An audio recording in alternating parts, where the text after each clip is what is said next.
Good morning, sir, ma'am, and my dear friends and students.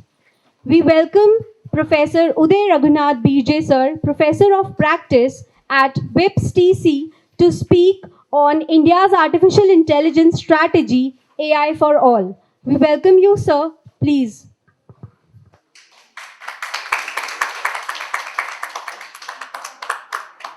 Happy new year. कितना दिन हो गया? How many years? 25 days. I am still in 2023 because 2023 was, I think, one of the most exciting year, I think, because before that, before 2023, we went through a lot of unfortunate incidents, right? We lost so many friends, we lost so many family members. 2020 to 2022 was a very bad period for the entire world, and we are all blessed that 2023 was a good year for us. We recovered. We are almost back to normal. We are doing so many great things in the country individually, right? So also, I think 2023 was a big year of celebration also, correct? Huh? Can we just recollect what are the celebrations we had in 2023? Huh? Huh? 75 years. Then G20. G20, you must be proud. We did a fantastic G20 thanks to great work by inspiration from chairman, vice chairman, Deepali ma'am. I think they did a lot of great work, and also your past DG. They did a lot of great work. Ratanji, fantastic work. I did almost about 25 G20 summits across the country, from Shillong to Bombay to everywhere. And I thought G20 that we did in VIPS was the best. It was a fantastic. And the same year, same week, all the president and everybody were in Delhi. So that was a fantastic thing. And then we had very good. Then what else? Chandrayaan. Asian Games we had the highest. Asian Para Olympics we had the highest. Every time I see that lady, what is her, Sitla Devi, huh? Sheetal Devi. Really, I get tears, seeing her perform. Without, archery is about arms. Archery is about arms. Without armless, doesn't at least forget the girls. Even the boys should be inspired about the great achievements she had. She got the Arjuna Award just recently. Then Chandrayaan, then Aditya L1. So many great celebrations. I think all the pent up problems that we had in 2 years, 2023 was good. But I think 2024 is going to be even better. The next, what we call as India's decade, the next 10 years, every year will be better than the previous year. Many, many ways. Okay, I thought I'll share with that some of it. And you're also, and 2023 has begun in a fantastic manner. Why? 2024, I said. Ram Mandir. You must be thinking I won a Bhagwa color tie for that. No, this is my oldest tie. And I did not wear, I usually wear this many places. And it inspires me, this color. It's one of my favorite colors. And I always, it's not because of Republic Day I'm wearing a flag. I always wear it. Always, all my meetings, even if I'm going to America, I always proudly, display my proud Bharatiya, proud Indian. Okay, so it's nothing to do with Rama. But yes, Jai Shri Ram inspires. I think I am not an expert in spirituality. You have great experts here, Chairman Sir, and Sri Rama should inspire the leadership in him. It's not just that he is God for us, the leadership. Read about that. Every part of his, every life, every part of his, the journey, fantastic leadership. You must, understand what is that leadership. You're so young. Okay. So that is, so today we have Dr. Swati Jain. She is already here, but there is a slight change in program. I think, ma'am, you already updated. the little bit change in the program.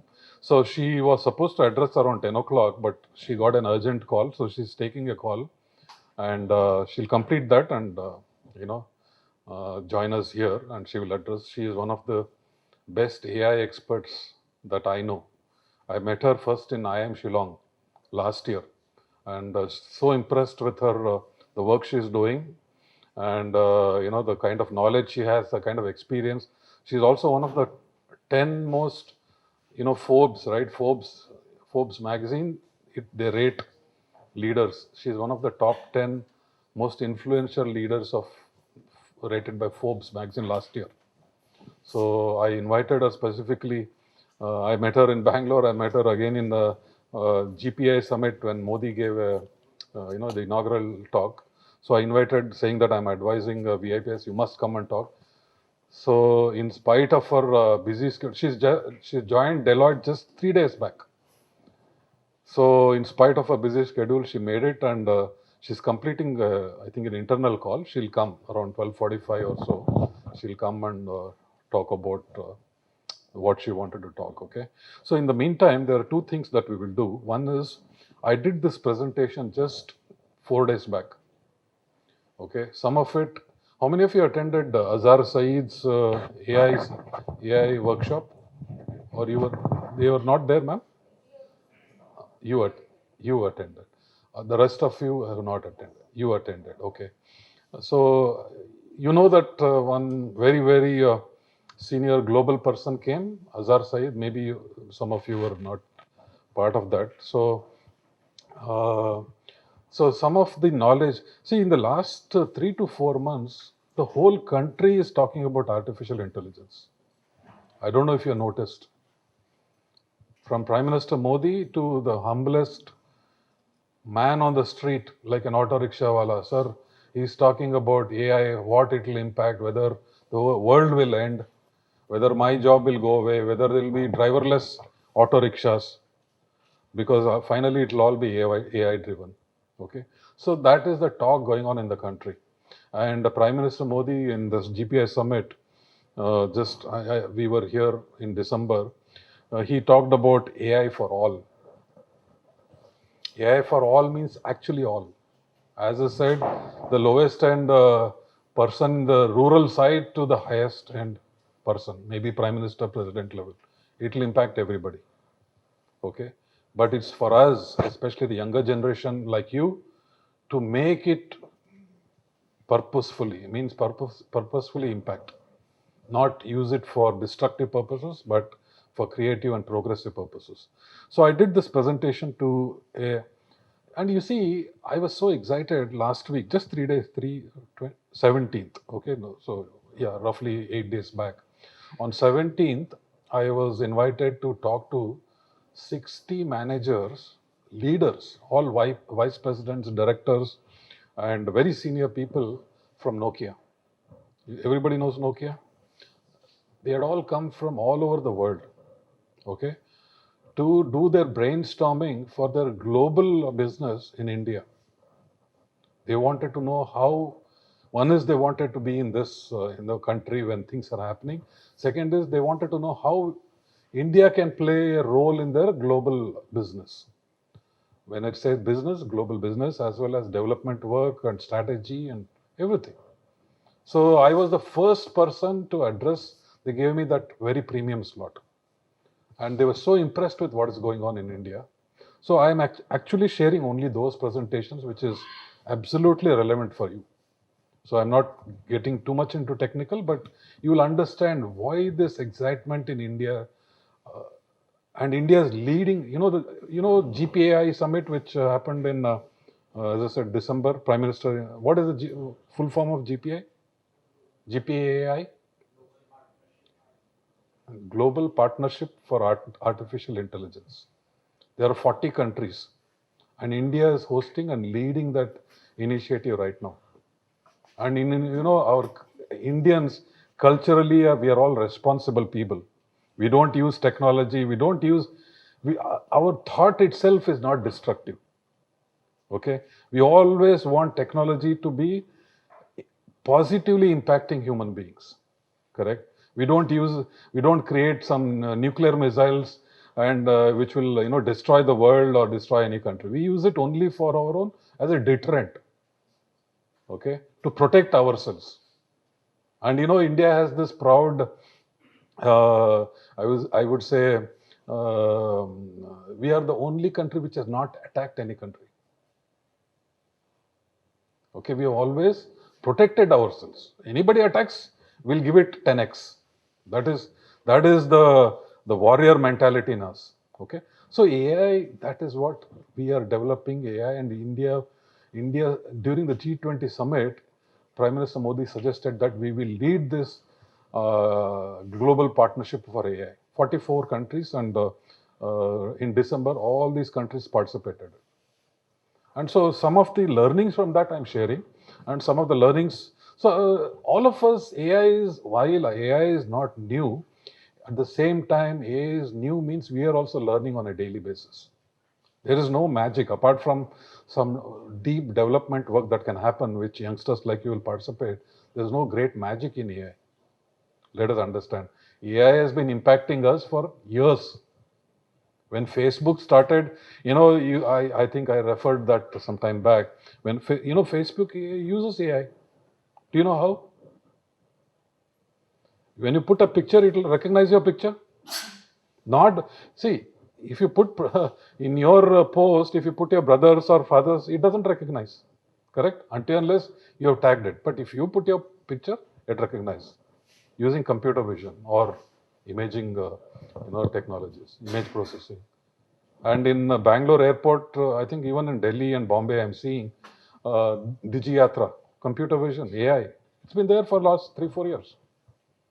So many e-commerce companies are already using AI. Okay, so there is no magic, or there's not something suddenly which has come up or whatever.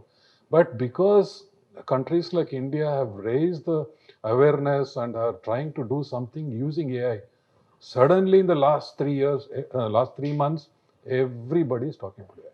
So I will share some thoughts around what I myself have learned and what we are trying to do, and also the relevance for what we are trying to do at VIPS.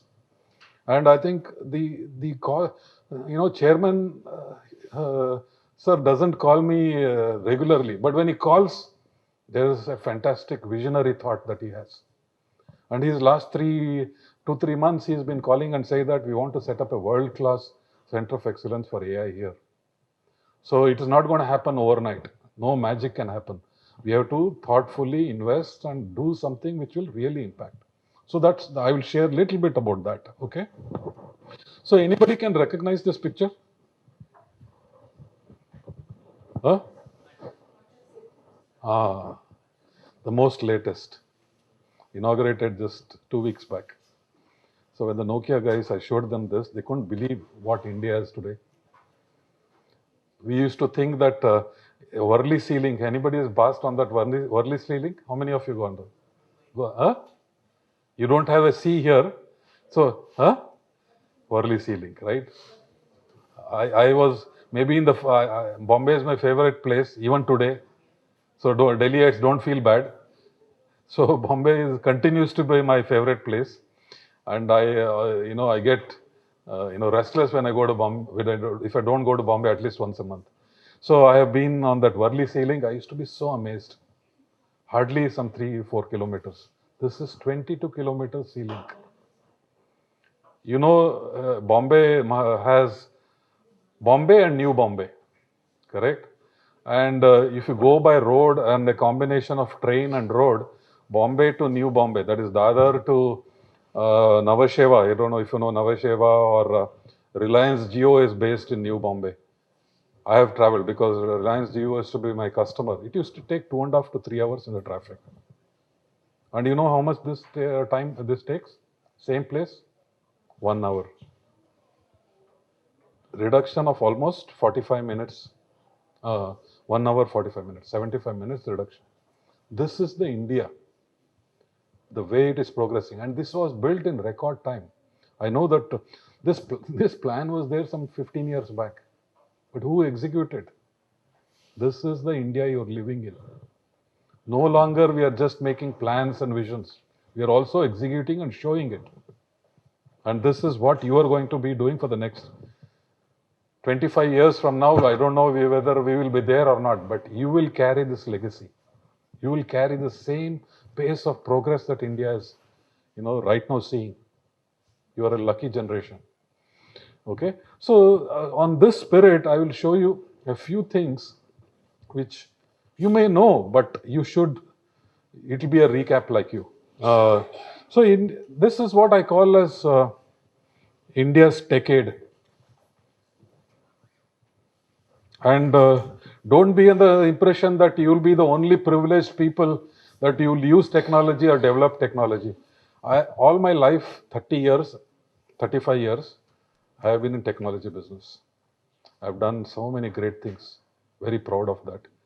But when it comes to configuring my Twitter account and Facebook account, my daughter, who is a commerce graduate, she does it, because that's the level of technology which is coming in at the young in the young generation. When I have some problem with my iPad or my phone, my daughters fix it. I don't even know how to do it. That's how much technology is impacting generation like you. And I always said this, you may have heard it, but I'll say it. You are the champions of change for India or Bharat. You are the champions of change. Okay, you are going to make India a developed country, not people like us. We are there only to guide you, maybe invest, maybe, mentor, do whatever. But I think in 2 years from now, you will be engineers, correct? 2 or 2.5 years. So you will start impacting the country from then. You're already doing it. Okay? I would love to have a RISC processor developed like this. India etched on this chip. And anybody from the semiconductor batch? Nobody is here. Okay. I know you know that VIPS is one of the earliest colleges to get a semiconductor batch approval, right? You have 60 students? Yeah. One of the earliest. And I know the committee members who are trying to still design the syllabus, but we have started already. So I would look at it as a positive that, we want to be, running at the same pace that the industry is moving. The industry is talking about semiconductor, we already started training the engineers. Okay? And this is going to happen. India is going to have a first super chip, AI chip. There's so many organizations, so today I don't have the time to talk about it. This is a very hard statement. AI for all. AI has to be transparent and transformative. There's no point in doing the same old things using AI. Correct? We must impact the lowest end farmer or a lowest end poor, maybe entrepreneur in the rural side. And another very important thing, which is what Chairman keeps talking about, transparency. In fact, we are talking about having a national level seminar with the VIPS Law Institution on ethical AI and responsible AI, which means transparency. You should know what kind of a technology you're developing with a, responsibly. It will have a responsible impact on humanity. This is a very important statement. AI has to be transformative and transparent. You can't be secretly doing something which will have a negative impact on humanity. All your innovations, all the projects, if you follow this, you will be innovative, you'll have a good business proposition, you'll have a good roadmap for the country. You'll be able to contribute significantly for the country. And this was, as I said, this was in December at the GPI summit. Can you relate to this? This first picture or second picture? Have you seen both pictures? This is the India. What do you think is happening here? 2016. Not too far off. Correct? Huh? We used to go to all these markets, TV shops. Your father has asked you to go and buy some stuff. Then suddenly cricket match is going. Reluctantly you go there and you look at the TV shop. You want to see, stop by and see the score. I never used to feel bad about that, but I used to feel bad for that poor boy who could not have a TV at home. He's enjoying the match in front of a TV shop. I used to feel bad and sad about it. Today he is comfortably watching TV on his mobile phone or father's phone or mother's phone or his own phone nowadays at home. How many years this transformation has happened? 6, 7 years in our period. Correct? Now, in fact, nobody, you see, TV sales, it's normal. I mean, I don't see anybody in front of the TV shop. Everybody is comfortably watching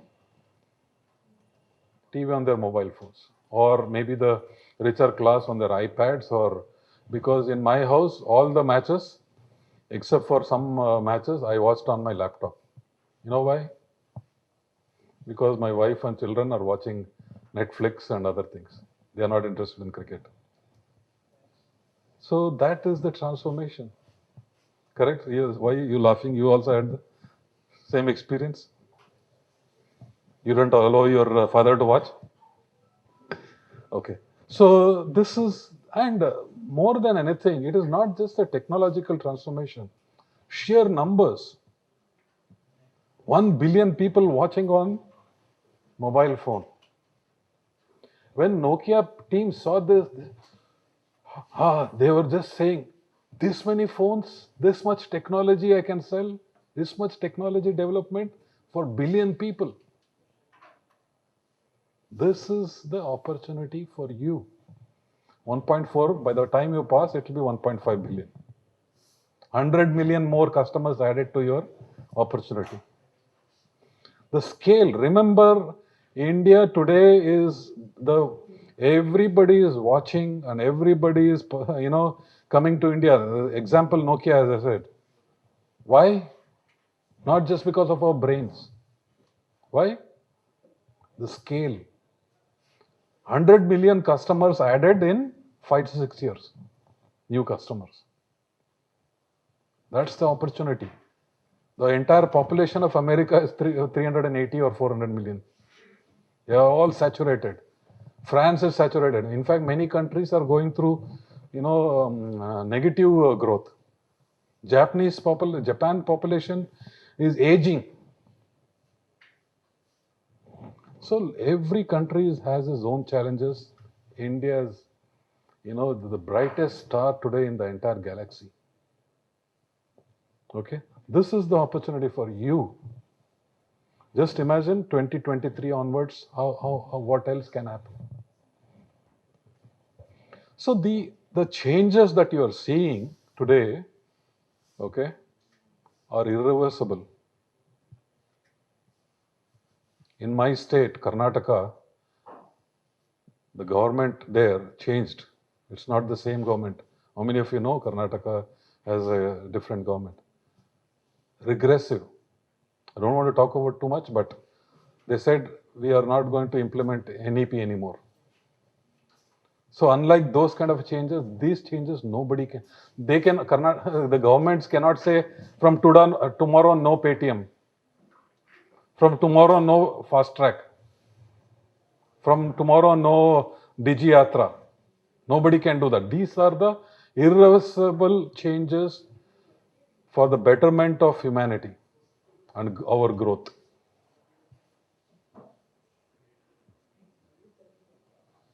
Somebody is having another meeting? So I'm okay, but it's disturbing some of the attentive people here. So look at this. DigiLocker, earlier we used to keep wallets with, small licenses, car license, Aadhaar card and so many things. Now today we have DigiLocker. And you just show it on the phone. See the police guy comes, you just show it on the phone. That's it. The same in the airport. You don't need to carry a ticket, printout, go to a near printer. Sometimes if you don't have a printout. So this is the change that we have seen. You are so young, you may not even realize the impact. Impact for people like us means you are also using, but you will not appreciate because you've not seen the past. You've not seen how difficult it was to, sometimes the printer is not working, tomorrow I have a flight. So I have to go early to the airport, go to the ticket counter or that Jet Airways counter and, sir, give me a printout, otherwise I will not be allowed. All that is gone. I'm not exaggerating. I go to the market every Sunday. I love to shop myself. Okay, I don't like this malls and the departmental stores. I go to the street vendors and buy the freshest of stuff from the farmers. I go to the market without my wallet. So this is the change that India is seeing. Correlate that with the population, 1.4 billion scale. Think of the opportunity, think of the possibilities. Everything with technology. I'm not saying that's why I said AI for all. Imagine. Okay. Fast tag. I'm a regular, almost average. I used to average, except for the COVID period, one trip to the airport. I had to leave 20 minutes before because there's a big jam at the toll. I don't know if all this expressway toll, how it is now. I've seen the one in Gurgaon also. Horrible. I don't know if I have not been recently, that Gurgaon highway. Fast tag, just pass through. And the traffic has doubled or tripled. Just pass through. Everywhere, all over the highways. So you are a lucky generation. You don't know the past, but you're experiencing the beauty of the present. Technological. Okay? But this is happening. Is it? Or no? Huh? I saw a cartoon. Somebody has gone for a. I saw on board outside the VAPS on the compound saying that you have counseling, right? For some stressful cases, right? So I saw one cartoon. I think I should have put that, but I just saw it yesterday. So the counselor is telling one boy,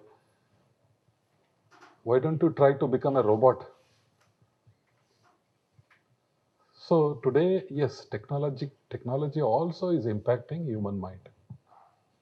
Somewhere there has to be a balance. You cannot become a robot, or you cannot be just addicted to technology. You have to find outlets. Your mind has to develop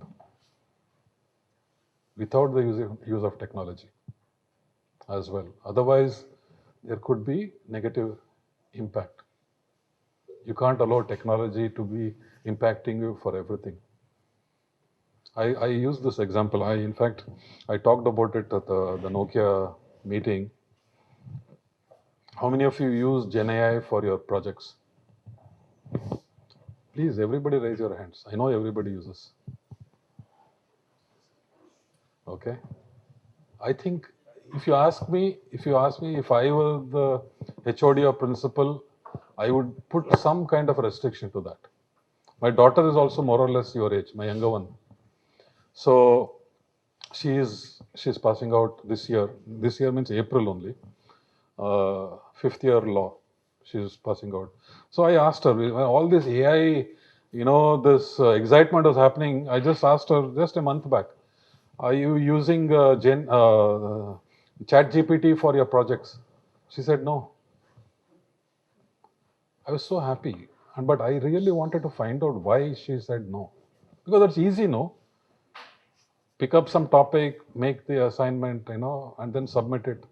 Sleep till the last minute. Huh? Normal. We also used to do in a different way. Right? So I asked her, she said, the college has a tool which can find out whether it is made using ChatGPT or not. So they have some kind of a fear that the college will find out it is made to use ChatGPT and they'll reject the assignment. I think, I don't know what the tool is, I'll find out. But there, you must, in these ages, you must use as much as possible your own intelligence and your own brain. So, fantastic, fantastic. I would like that to be implemented, not as a personally, but I think as a mandate it should be. Because the student, otherwise the student's brain will not develop. They'll be over dependent on technology. They will not even, if you remove that, you ask them to write an essay, they cannot. Correct? So today I have forgotten how to calculate 24 into 105. I can't even, suddenly I can't. I was so brilliant in maths, but suddenly I cannot because we are used to calculators. Correct? If I am asked to, earlier, we used to prepare handwritten slides on those transparencies. So beautiful slides. But today, without Microsoft PowerPoint, I cannot prepare any slides. So technology, you have to keep some kind of a, distance from technology. Okay.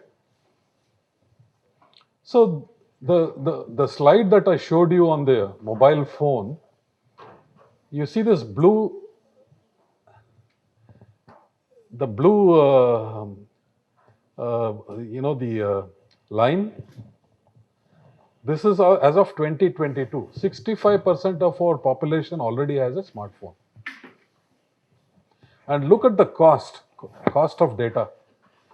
See, I am one of the earliest users of mobile phone.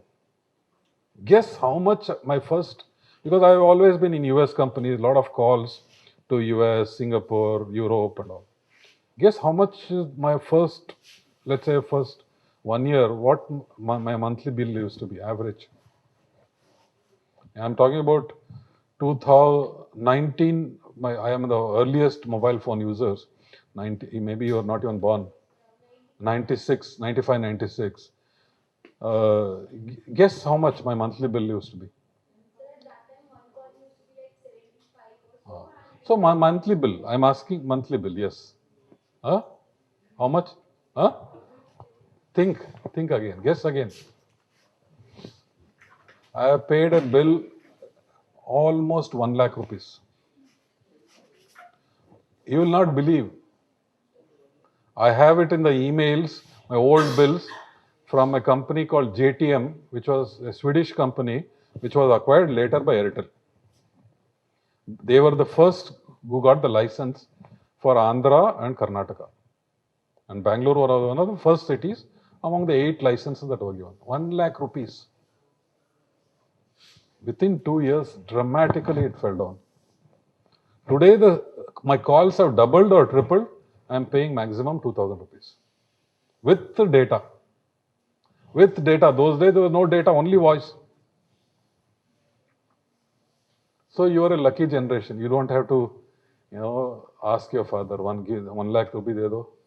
Kya gaadi kharidne ke liye gaya? Your father will ask. Correct? We paid that kind of, but of course, since I was working for a US company, the company paid. I wouldn't have taken the phone also. 1 lakh rupees on mobile, I can't afford, can't think of it. Okay, see the cost which has come down. So what does this mean to you? This is the opportunity. Today we have the government has set up 6G labs. You know 6G, right? The whole world is talking about 5G. We have set up 6G labs in some 200 institutions across the country. My college also in Bangalore has the 6G lab. I didn't know about it, otherwise somehow we could have got it here. We will still try in VIPS. So you see that steep fall? So this is giving you an opportunity to innovate using these mobile technologies, because we have the lowest data cost in the world. And it's general knowledge. Who's responsible for this? Jio. Fantastic. Earlier there was no Jio. Jio is a new company. There was a company called Reliance Infocom, which was actually led by Anil Ambani. Later, when they had problems, then Mukesh Ambani group took over and now they are having Jio. Overnight, they gave mobile phones to a sabji wala, to istri wala, to everybody. Suddenly it dropped. I think around that time, 2014 is started dropping. And further it will drop, possibly, or instead of dropping, you will see more features coming in. So this is not about AI or not about any technology. This is the opportunity for you. With technologies, the cost coming down.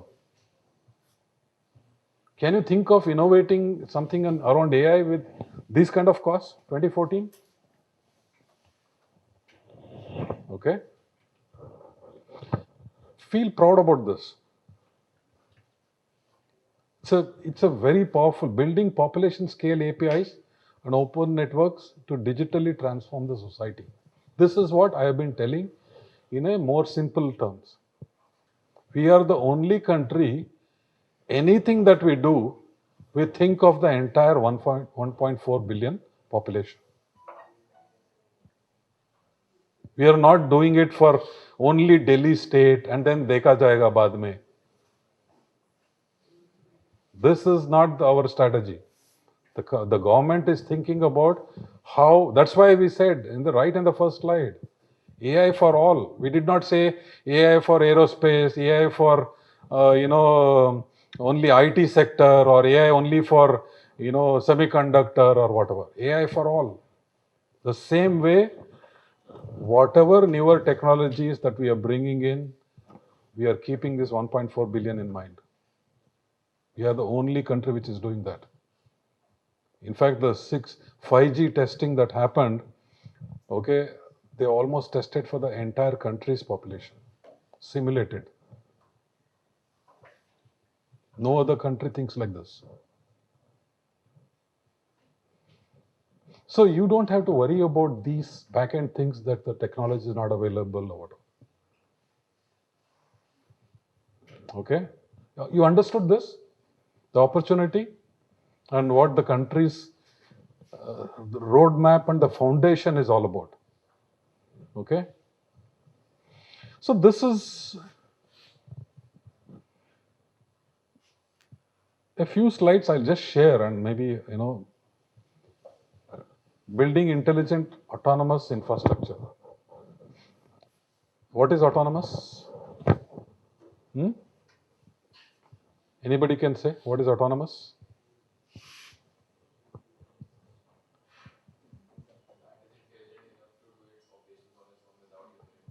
Correct. So the autonomous, on a day-to-day basis, we talk about autonomous college, autonomous university, or autonomous institution, right? Which means there's no interference from anybody. You're on your own. So with this kind of a mindset, the art of possible, which is partly what Azhar Saeed shared his thoughts, last month when he was here. Do you know this? Anybody can recognize this? Yep.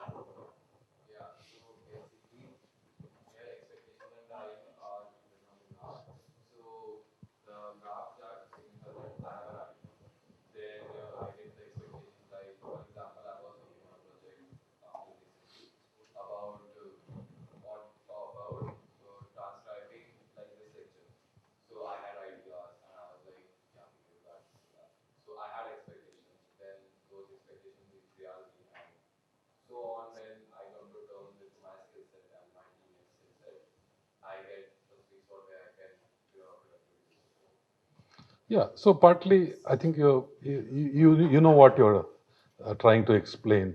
So this is, but there is what this is called as the Gartner hype cycle. Do you know Gartner, right? In fact, we have a professor here who is a Gartner ambassador also, Utpal Chakrabarti. This is called the Gartner hype cycle. Any new technology which comes in, suddenly expectations will go up. There's a hype around that. People think magic is going to happen tomorrow. Suddenly everybody is talking about it. Then after they realize, as I said, the expectation will drop. This is what it is. Expectation, and suddenly People say, इतना ही है क्या? कुछ नहीं है. So people will get this feeling of disillusionment. AI is going through that kind of a hype cycle. So don't be under the impression that naukri chala jayega, whether the professor's job will be gone or nothing like that is going to happen. I'll share one slide where you will realize that. So if you overlap this with what is happening on the AI side, just observe, look at where we are. Can you see the Gen AI spot? The chat GPTs and the Gen AI spot? Where is it? Can you see? Here. That hype is going to very soon going to get into a mode of disillusionment. So you will see all these wonderful videos of Sri Rama in. Have you seen the Sri Rama AI version? How many times can you see this? I didn't like it actually. If you ask me, nothing great about it. The true God that I visualize by seeing the stone murti, that is for me more precious than something which is artificial. So this is where the disillusionment will start very soon. Okay, we are there almost. Suddenly it will drop, and then people will realize that a technology say what is it that meaningful that we can do and how we can transform humanity, how we can impact human life. Correct? Are you with me, all of you? Okay. So I'm not sharing any Python and Cobra kind of this thing. I'm not into that. So I can only give you the conceptual developments that are going on. Okay. So this is where all the great parts of AI like deep learning, autonomous vehicles. In fact, autonomous vehicles are already there in America, some of them, but it's still not popular. But people are scared. Right? So the stability will come here. Disillusionment, the slope of this is where you will get stability. So we are still quite a bit far away.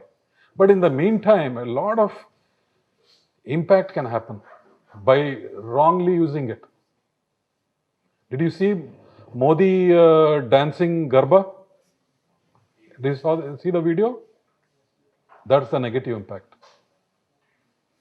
How many votes can go away by if somebody thinks that ye kya Modi dance kar raha hai? Correct?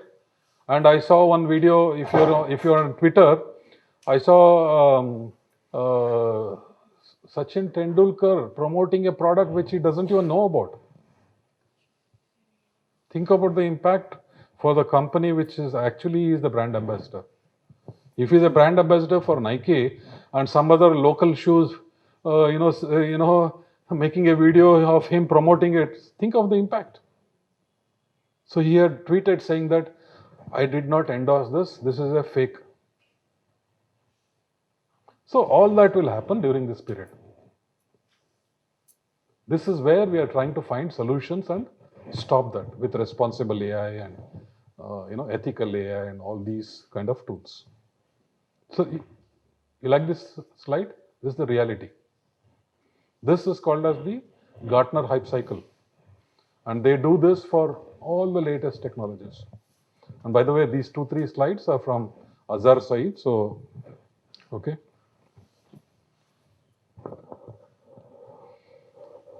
How many of you are doing analytics? Anybody has taken analytics? Do you know what the difference between analytics and AI?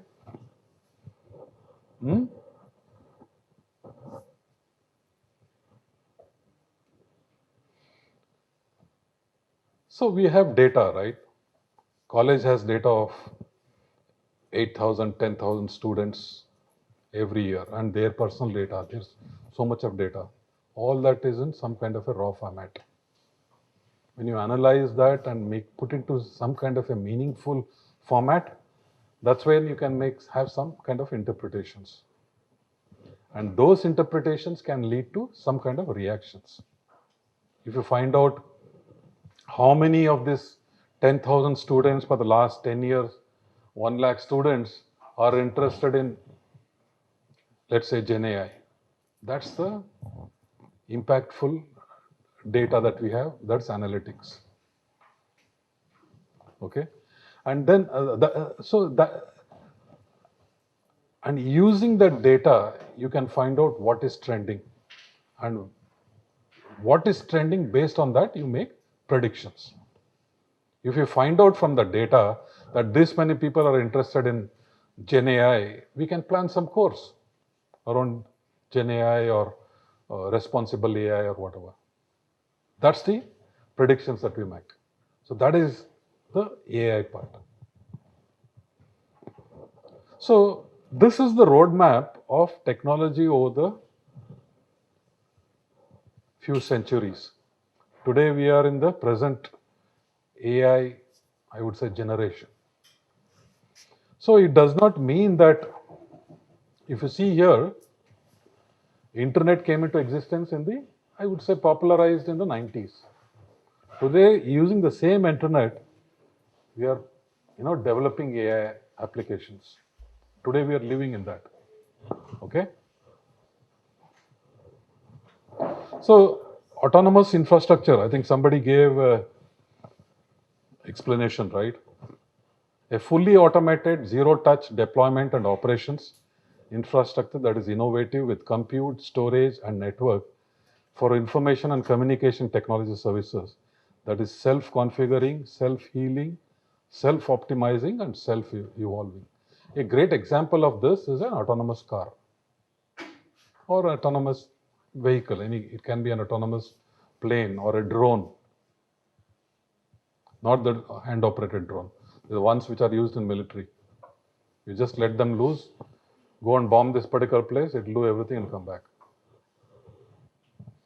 And today we are talking about autonomous service providers. The entire back end of telecom providers can be completely autonomous. Okay? And I'll tell you, it's not going to happen so easily. Where the service providers, because they have their own challenges. So, as I said, AI for all, it is touching every sector in the industry.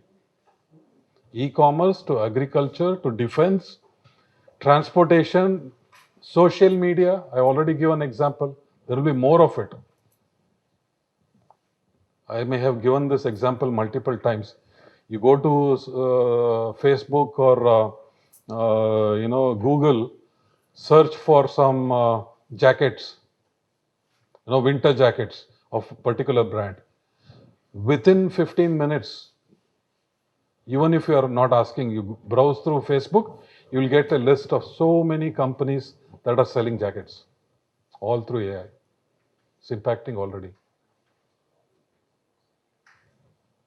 Okay, so this is a great example again of AI. So it doesn't mean that AI for Mukesh Ambani, AI for somebody else. It has nothing to do with class, creed, religion, or how much your net worth or whatever. The technology, as I told you, which are UPI, there is no UPI separately for Mukesh Ambani and UPI for me and you. This is the same. That's the way India is thinking. This is the example of how AI will touch every sector, AI for all. Okay. Some of the most common applications are here. Smart assistant. Can you give an example of smart assistant? Siri. What else? Alexa. Okay. Chatbots. So many times you go to make my trip or any of those websites, you think that somebody is actually, prompting you. No, it's all chatbots. Your next colleagues will be bots. You could be working in Make My Trip as a, planning manager or something. Your colleagues will be some bots. Okay, these are some of the applications of the technology that are being deployed, right from navigation to self-driving cars, reality, augmented reality, metaverse. How many of you have experienced or seen anything on metaverse? Hmm? Future, you could be seeing me like this, giving a talk. I am sitting in Bangalore. Okay, so this are some of the services and products that will revolve on. Why am I giving this? Think of something new that is not there in the country. Innovate. Okay. Smart home, unmanned drones. These are all already examples are there. Already the Indian Army is using unmanned drones. Okay. This is a very important slide. All slides are important, but I thought this will give you a picture of what is going on. Just observe this and think about it. Where we are today, and or rather what we see today or what you see today, and what actually is. Can you relate? When I say people should not be worried, it's not going to impact, this is what it is. What you are seeing is Chat GPT and so many other great applications of Gen AI. But what goes below is where the opportunity is there. What you cannot have Chat GPT and other without the below part. Correct? This is the real iceberg diagram of a Gen AI. You understood this? So when somebody says, "When am I going to lose my job?" and things like that, you are operating at this level, on the top. Think about the opportunities here.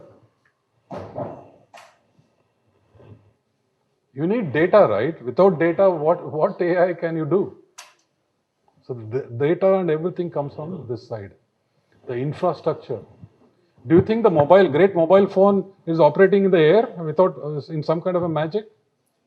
There are huge exchanges, huge infrastructure back in the tower, partly in the tower, partly in the service provider locations, in Airtel or Vodafone or wherever, or Geo.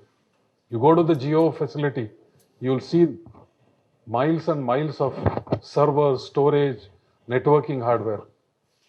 All that you don't see. So don't be at this level and get worried saying that naukri jayega, whether AI is going to change everything overnight. The human tendency psychologically, you always think at this level, but think about here.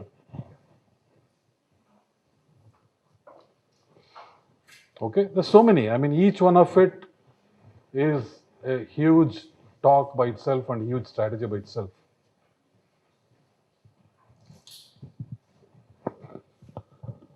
So this is, when I say Gen AI, these are the four big components: data, compute power, network, that is connectivity, and skills. So you must think of the last part.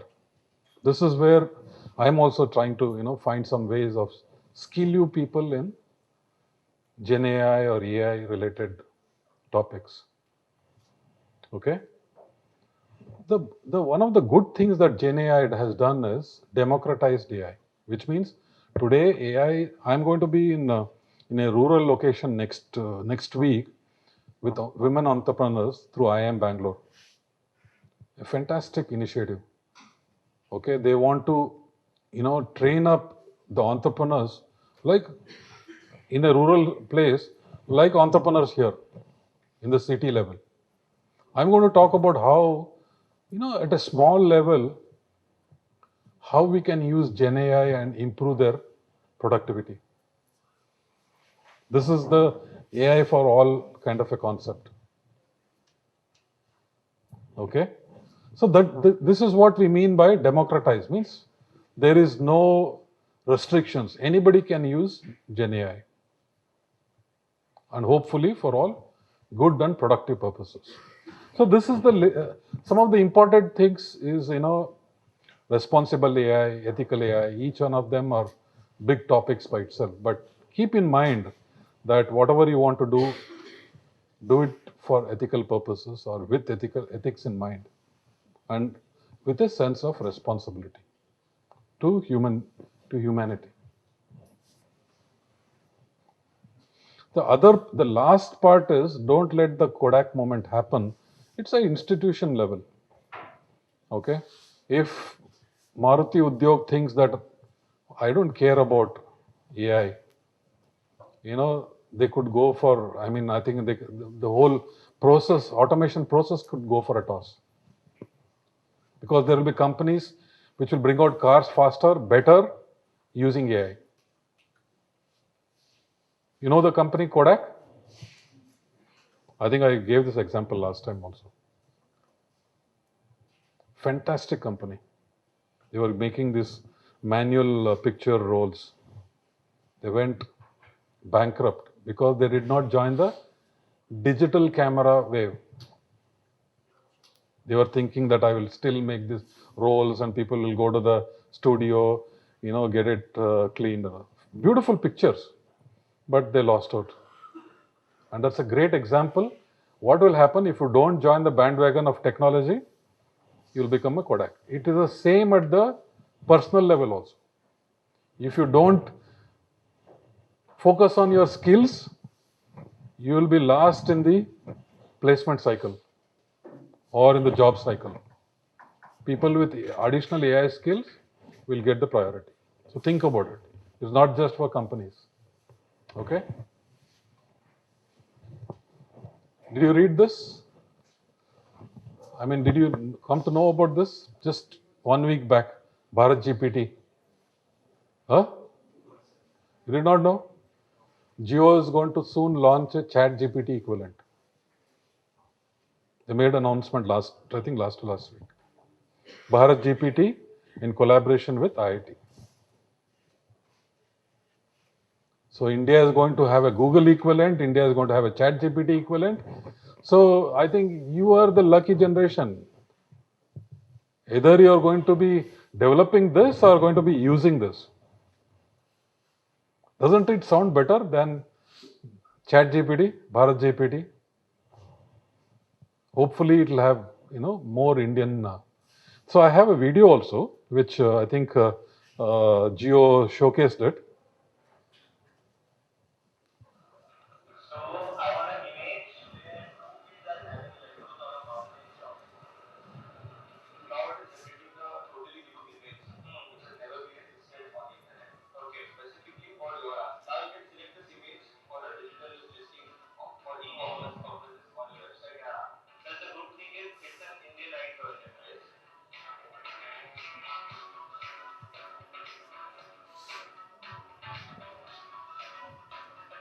So this they demonstrated just recently. In fact, I was also there. Modi ji inaugurated this also at the India Mobile Congress, an AI version of the Bharat GPT. They have still not announced it, but this is what it is. Think about it. He talks about eating laddu, on a hilltop. And usually, if you do a Google search for some images, you will get some foreign pictures. So the possibilities of, innovating, doing so many things productively, responsibly is amazing. And India has so many cultures. Why only laddu? Why not jalebi? Correct? And why not some other unique sweet available in Nagaland? Or why only sweet? Something else, right? The possibilities are tremendous. Okay? So this is one slide, which again from Red Hat, Azhar Saeed's. So these are some of the, the productivity impact of Gen AI. If you see, the maximum impact is happening in these marketing, sales, customer operations, little bit on the R&D side. Okay, so where it is people intensive, means low skill intensive, I'm not saying customer operations is not, it's low or difficult or whatever. These bots, right, who will respond to you and make my trip or whatever, or any e-commerce website. These are some of the operations which will impact. This is actually a very beautiful slide. And this I had presented to Nokia, that's why I highlighted this on the telecommunication side. So there, there's so much work to do on the other side.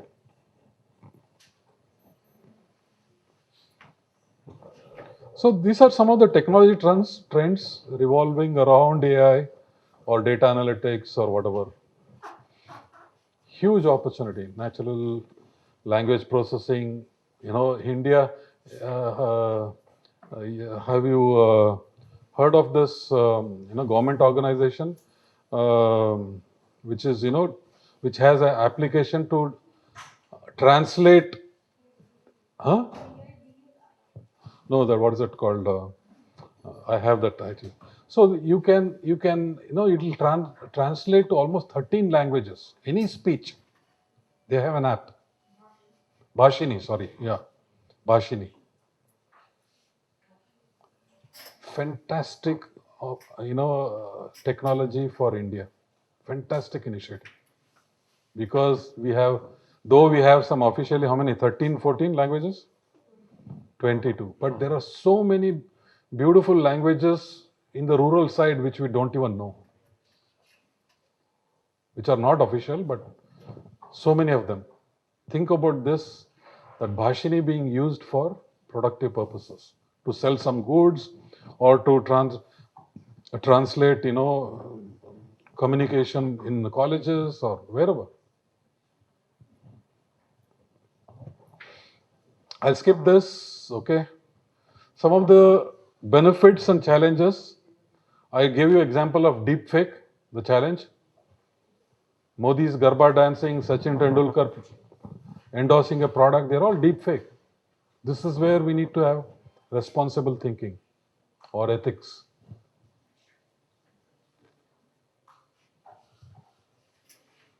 Okay?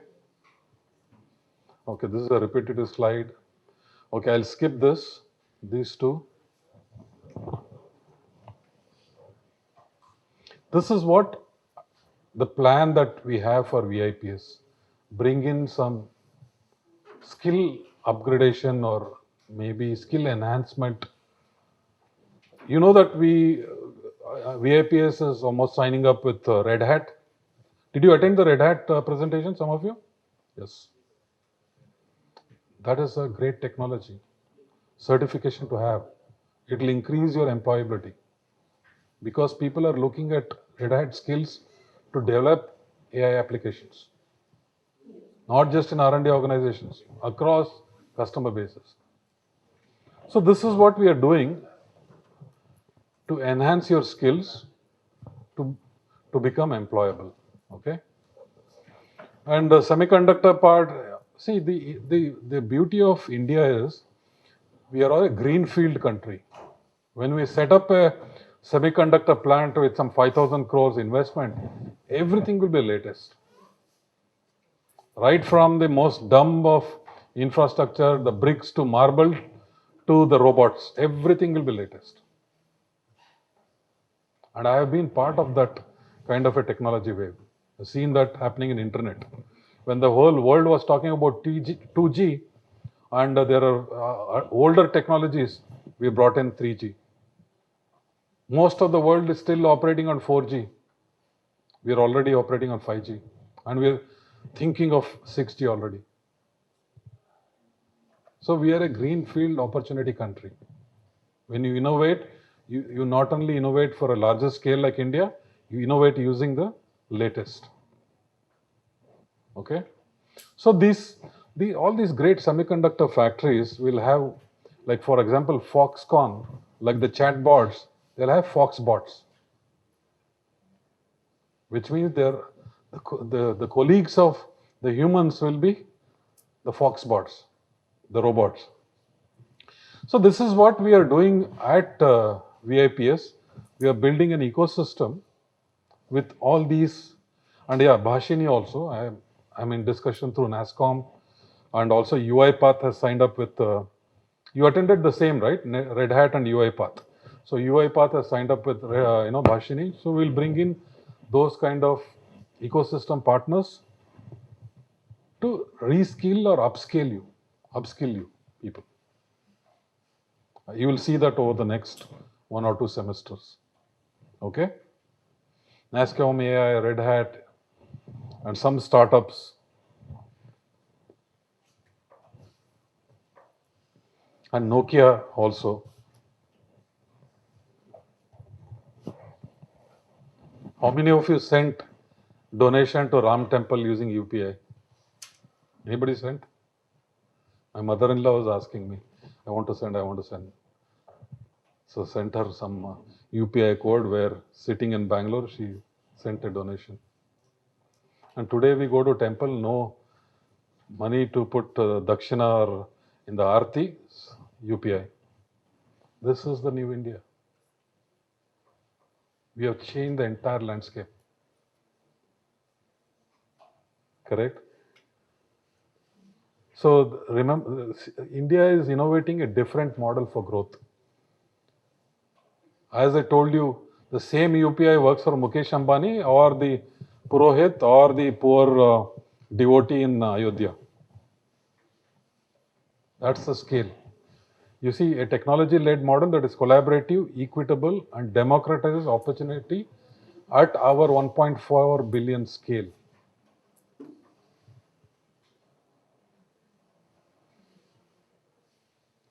Correct? So this statement, people drive technology, technology does not drive people. So this is, I'll give you a common example. It's a deep statement. When we become slaves of this mobile phone, parents will always say, mobile phone aane ke baad hamara, I think, people will say that, why you blame the mobile phone? You can't blame technology. We control technology. We develop the technology. So don't blame a robot or a technology for, we becoming addicts or slaves of that. We must know how to balance it.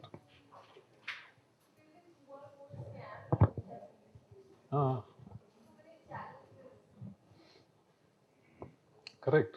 Somebody is doing that, no? Human is doing that. Huh? There is no QR code machine. You cannot blame. Correct. So it is human brain which has created a robot. Robot was not born on its own. So it's always remember, think positively. Whether it is innovation, disruption, transformation, it's all the humans behind it. And the same on the negative side. Okay?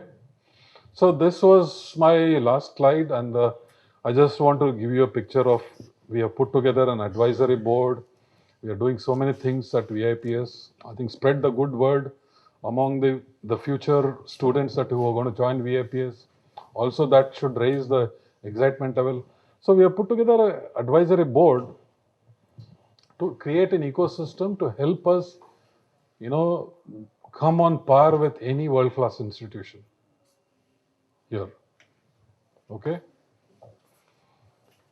And we are also, VIPS is participating in one of the collaborative effort with the Government of India to build a platform for responsible AI, to build some tools.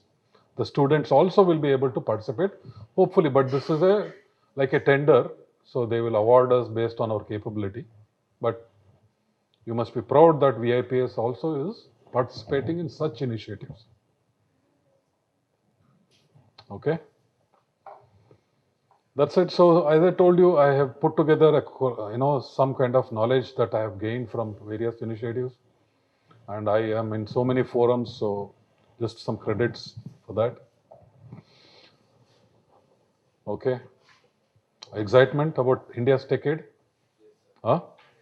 Lucky generation? Do you feel lucky or blessed? And now that Sri Ram is there, you're even more luckier because you are going to use his leadership skills in your journey ahead in India's decade. Correct? So this is all I wanted to share about Bharat initiative on AI. I think Deepali ma'am. So we'll see what the time is. I think we'll see if we can take a break. What do you want? Yeah, take a break and then reassemble at 1.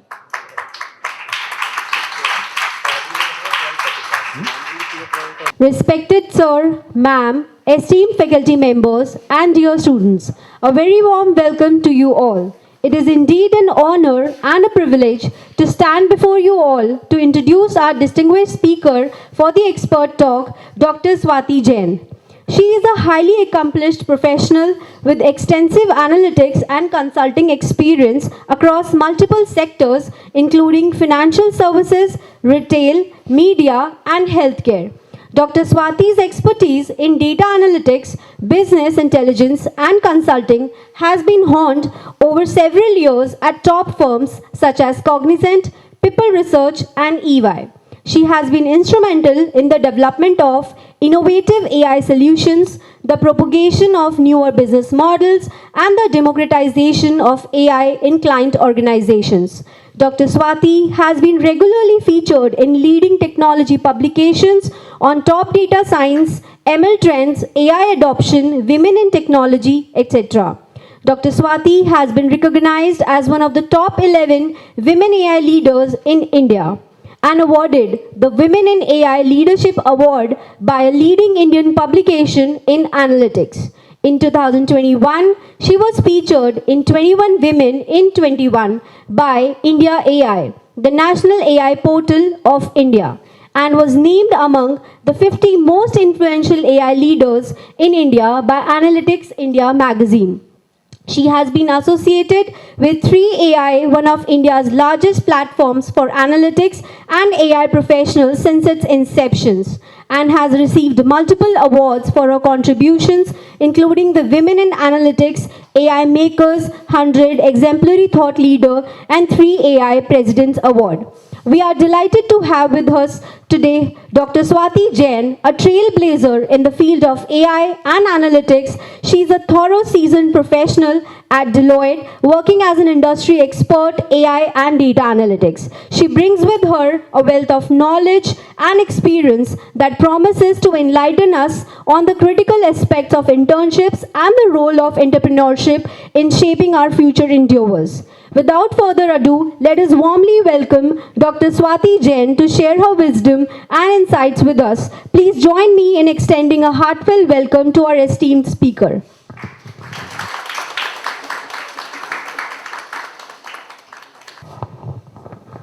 Hi everyone, pleasure to meet all of you.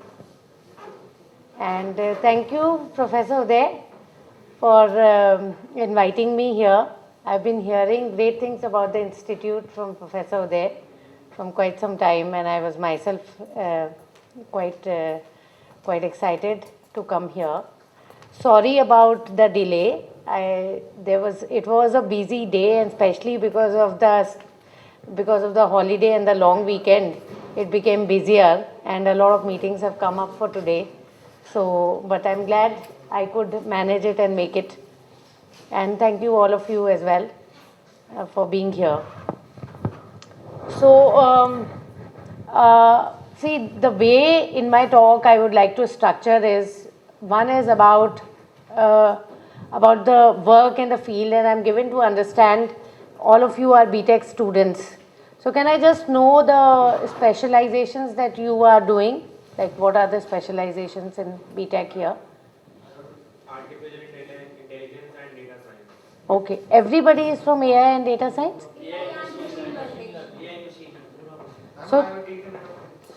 So these are different specializations? So there is a IoT, there is a AI and ML, there is a AI and data science. Okay. Any? Okay. Okay. Okay. Okay. So here we have from the three streams, AI, ML, AI data science, and IoT. Okay. Okay. Okay. Okay. Nice. Pretty great. 4 years. We never had this privilege, right? Because when we were growing up, in fact, when I was in college, such a field did not exist. I passed out from college, did my graduation in 1998 and masters in 2000. And there was no such field as even data, leave alone data science and analytics and ML. It did not exist at all. In fact, it started somewhere in 2000 when I passed out. It was more the internet boom, and there were so many startups that had started, and a lot started happening, leveraging the power of the data available on the internet. But again, there was nothing like data science. It did not exist. The first I remember that it started being talked was around 2002, when some companies started coming up. And I'm talking about the Indian landscape. It might have been a little earlier, sooner in the other parts of the world, especially in the US. In 2002, some of the Indians started data analytics companies, specializing in specific areas, be it pharmaceuticals or even generic. And these folks were mostly settled out of the US. They saw a lot of opportunity there, started the offshoot in India, and the BPO, the KPO, all that revolution had started, knowledge process outsourcing and business process outsourcing. And Professor Uday may be able to connect with all of this better than me. He's been a veteran here. But it started, and that is when a few of these companies, and I have been privileged to be associated with two such companies. So one of the company, means there were 2-3 such companies that started. One was MarketRx, which was later acquired by Cognizant. Then there was another was Inductis, which was later acquired by EXL. That has been my company so far, and I've been in Cognizant as well as EXL. Then there was Marketex, which became a part of WNS. So a lot of such companies specializing in data and analytics started around 2000, later than 2000, 2002 types, and then they started growing in India. And that is when we started seeing a lot of potential with jobs in data science, data analytics, and that is when it started. Now it is plus 20 years, right? The field has been in existence, and it has been, I think, from the past 10 plus years that I started seeing that colleges have started developing data science courses. One of the first that I came to know was ISB had approached us to help with their curriculum and all. And then I think a lot of IIMs also followed through it. Then it was more as a specialized course that it started, but I'm so pleased to see that now in BTechs it's a full-blown field. So nice, nice to be interacting with the students here. And so now, so this is what I recall about the field, and I thought I'll share with you. Now talking about, I was just thinking what to talk to you. In fact, I just thought in a couple of minutes that, okay, these are the things that I would really want to share. So definitely, since you are data analytics, AI, ML, data science professionals, sure, I'll give you a glimpse of, in a very, very simple way, of the kind of projects, problems, approach of, and what it is from a business lens. I will just give it to you. So that will be one part of it. But before that, I would want to, because I have this opportunity to connect today, I would want to share some of the things which I feel, because ultimately we are doing all of this to be a successful individual and a successful professional. So I would like to share some lessons from my personal and career life which I feel is essential for success, and including professional success, and especially professional success. So maybe I'll begin with that, a little glimpse through my own journey in what contributes to making you a good career professional and helping you grow the professional ladder, some lessons from my professional life, and then maybe I will very quickly cover on how do you make a career in analytics and how do you accelerate your career with analytics. So that is how I think we can go around. Any thoughts, questions so far? Okay. Talk about the industry connect, which you talked about the GPA. Absolutely, I'll come. I think Yes. you bring the industry. Right. Talk about that maybe in the end.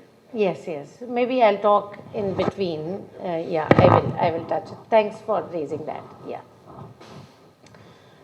So now, if I talk about myself, I'll start with my own journey to put it into perspective, and then get on to the lessons from career life, then get on to the career, the profession, industry connect, and then this here. So let me look at the time. Oh. No, that's right. Yeah.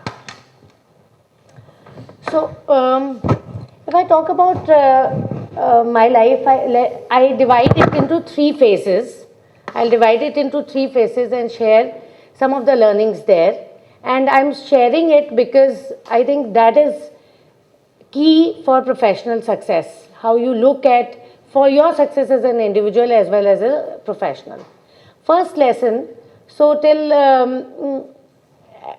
in my student life, when I had to select my subjects in grade 11, we used to select that time, and even today.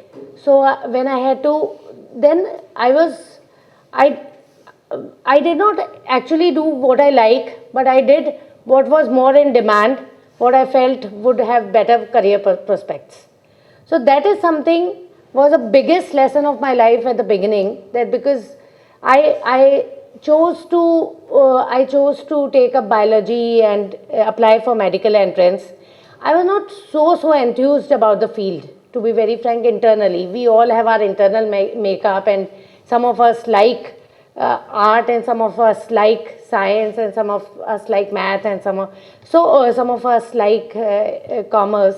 So I followed what the people around were doing, and not my heart. So, and even though I was a very good student, I was an NTSC scholar, I was quite a topper in my school and all, I could not get through the medical entrance. And when I did not get through, I understood the lesson that it is not that you're good and you'll get through but you have to have your heart also in the field that you want to pursue, because it is not every time that you'll get it just because you are pursuing it and you are intelligent, or you believe you are. So it is the first lesson of my life, was that do things which you are interested in.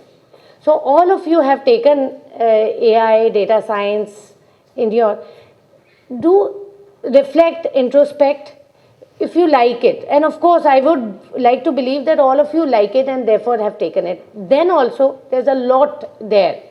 Now, say suppose you like to be in the financial services side, you like retail as an industry, you like healthcare as an industry, because there are so many specializations out here. You can choose to do AI ML in a healthcare industry. If you are more inclined healthcare pharma, there is a lot of specialization. AI ML now, there are companies only doing analytics AI in healthcare, and lot of jobs around. So what I would say is that reflect little deeper. Still, at every moment in life, even today, when I recently changed my job, I have a time to introspect. Do I want to do it or do I not want to do it? So similarly, every moment, it is not that you have chosen your field, but you'll apply for jobs, you'll apply for the kind of companies, you'll get to introspect that whether you want to do it or not. So that's the first lesson I would share, that do what you like, do where your heart is, because if your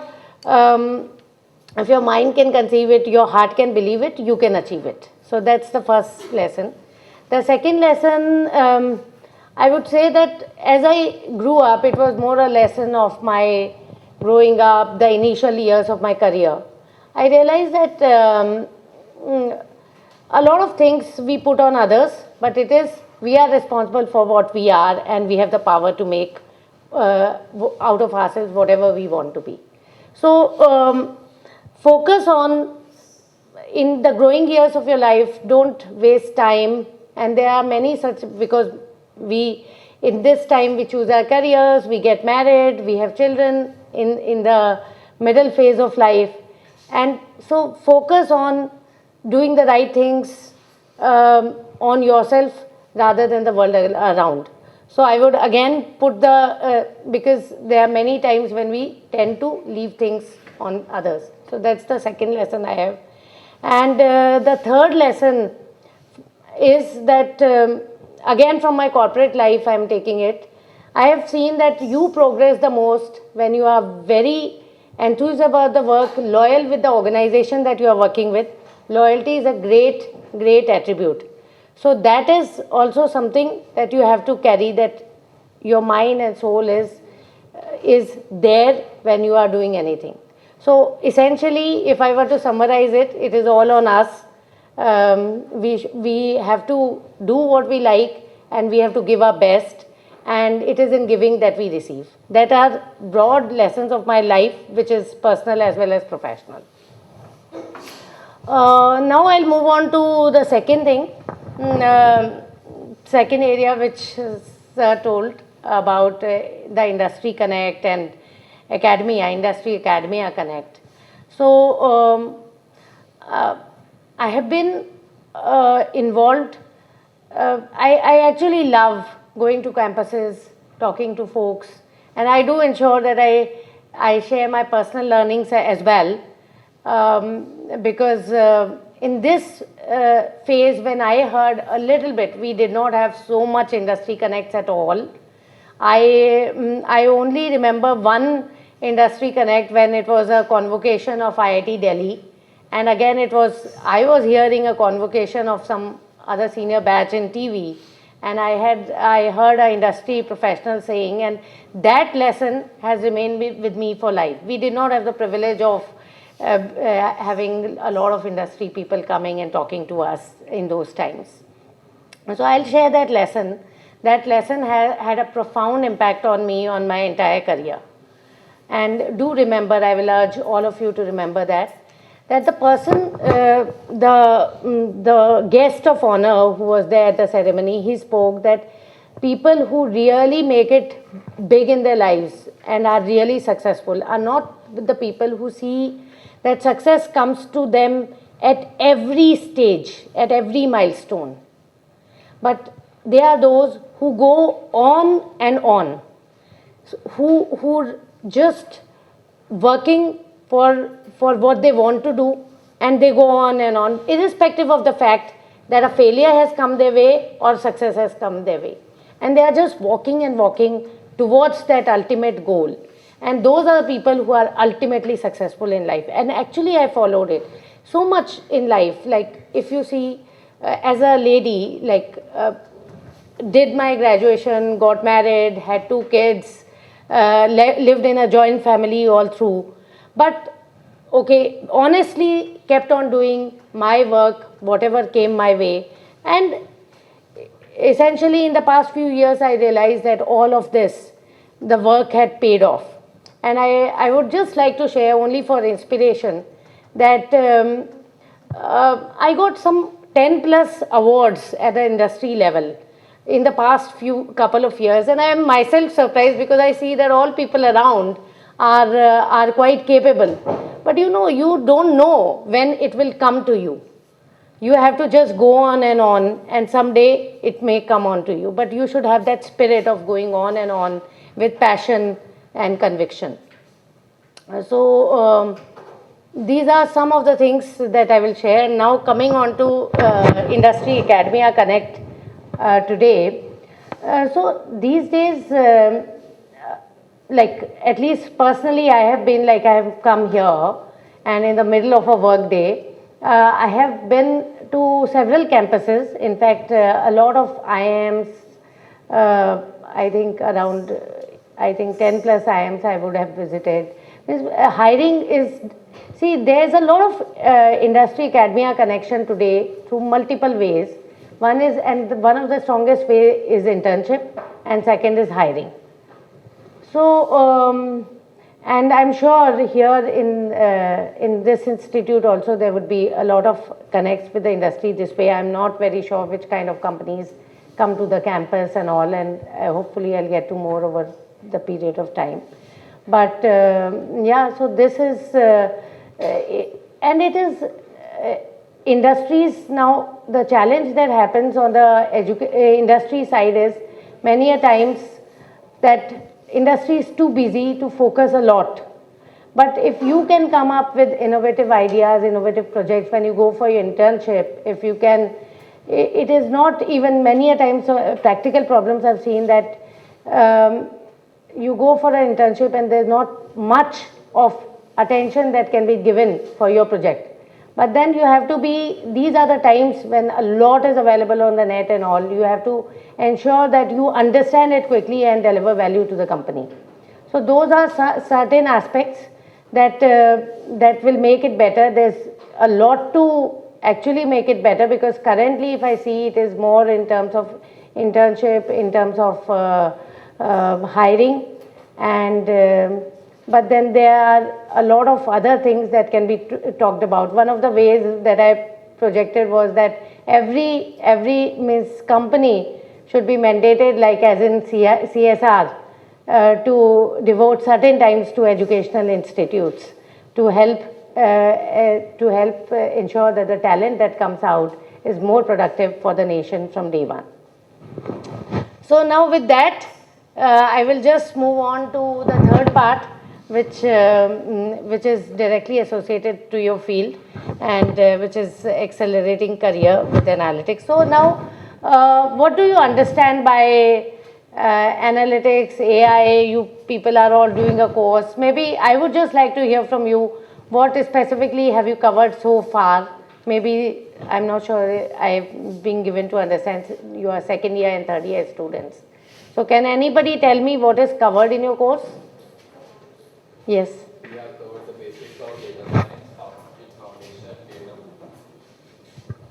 build foundation, data modeling, data cleaning, the basics, and how to replace null values in data sets, and overall the concept regarding that.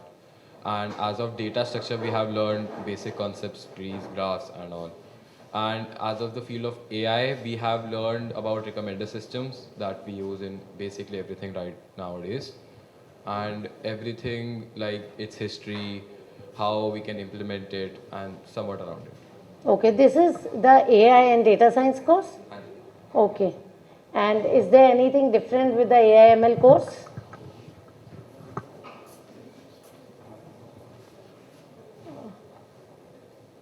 Maybe the basics remain similar, but if there is anything else anybody wants to highlight. Okay, okay. So, cool. So, what do you understand? Let me begin. What do you understand by analytics? I'm not going to AI. Analytics, what do you understand? Yeah.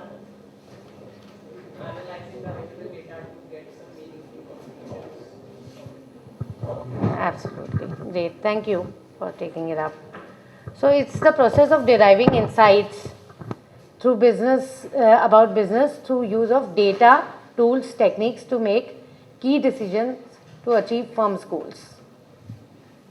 Right? Insights for decision making to achieve firm's goals. That is. Now, what are the goals of a company?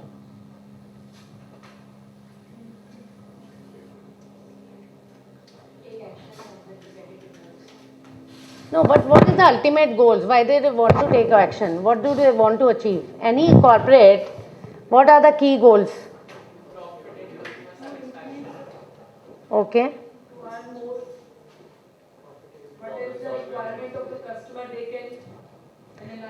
So earn more, which is revenue, is the first goal of any company. They want to earn, right? So that is one, revenue. What else is the goal? Increase efficiencies. Why they want to increase efficiencies? Reduce cost, right? Increase margin. Increase margin. So one is revenue, the other is profit.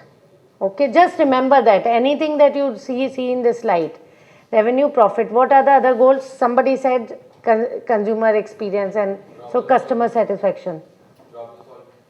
Problem solving is there, but problem solving is for a purpose, right? What is the purpose? Is it revenue enhancement? Is it cost reduction? Is it customer satisfaction? Is it employee satisfaction? Those are the key goals, right? Anything is done only for some of these objectives, and you can add to it, right? Now, even if a company wants to create products, it is providing services, then that product creation is also because it wants to increase its revenue through products, right? So these are the 4 goals. So now to achieve firm's goals, the analytics is used to get some insights out of the available data, and it leverages tools and techniques. Okay, so this is there. Now, so now data collection. Have you studied a little bit about data collection? Anything on that? We basically collect data from Google Forms and then compile it into our Excel sheet. Okay, okay. So that is one form. But in companies, now I'll just speed up because we have just 15 minutes. In companies, there are a lot of systems. ERP system is there, CRM system is there, HR systems are there. There's data lying in all of these systems. So basically, the data from all of these systems is collected. Now, nowadays, earlier when we began, we could just take data from any of the system, do some bit of analysis and give meaningful results. Now, this is developing. The field of AI, ML, data science has developed as a function in itself, and things are being done systematically. So all this data is now, you would have heard of the concept of data warehouses, data marts. The whole data is collected and then it is kept in a repository, centralized repository for the firm, and then it is distributed to individual business units for specific functional needs. So that's what I would talk about data. And then of course data is external, internal.